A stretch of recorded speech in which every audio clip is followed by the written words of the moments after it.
Good morning friends আৰু মোৰ ইছলাম ধৰ্মী বন্ধু বান্ধৱীসকল ঈদ মুবাৰক। আজি ঈদ আপোনালোক ভালকৈ নিজৰ পৰিয়াল আৰু বন্ধু বান্ধৱীৰ লগত ঈদ পালন কৰে যে। বাৰু আজি মই মোৰ বেটীৰ লগত ডিব্ৰুগড়লৈ ওলাইছোঁ। বেটীৰ এক্সাম। সেই গাড়ীত বহাৰ পিছত চিনবোৰ ধুনীয়া লাগিলে ভাবিলোঁ আপোনালোকক ইয়াৰ ভিডিঅ' এটা শ্বেয়াৰ কৰোঁ। এইবোৰ দেখিলে মোৰ এটা গান মনত পৰে। অসম আমাৰ ৰূপহী গুণৰো নাই শেষ, ভাৰতৰে পূৰ্ব দিশত সূৰ্য উঠা দেশ। নহয় জানো বন্ধু বান্ধৱীসকল?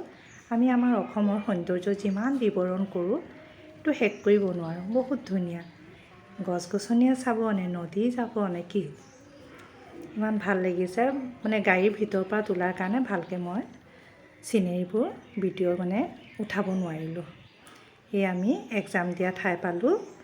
বেটী সোমাই গ'ল। মোৰ এতিয়া 1.5 ঘণ্টা টাইম ইয়াতে পাৰ কৰিব লাগিব।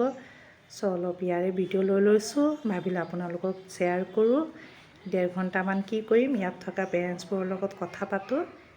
তাই ওলোৱাৰ পিছত মাইক জীয়েক দুইজনী যামগৈ। ইয়াত কেণ্ডিডেট বহুত হৈছে আৰু চেকিঙো পূৰা কৰি আছে। বাৰু এক্সাম শেষ হ'ল, চব কেণ্ডিডেটবোৰ ওলাই আছে। বেটী ওলাব এতিয়া। তাই আহিলে আমি দুইটাই কিবা এটা খাম আৰু গাড়ীত ঘৰলৈ যামগৈ। আপোনালোকে মোৰ বেটীৰ এক্সাম ভাল হওক বুলি আশীৰ্বাদ কৰিব দেই, কাৰণ আমি চব যেতিয়া এটা পৰিয়াল, সকলোৰে সুখ দুখত লগ হ'ব লাগে ন।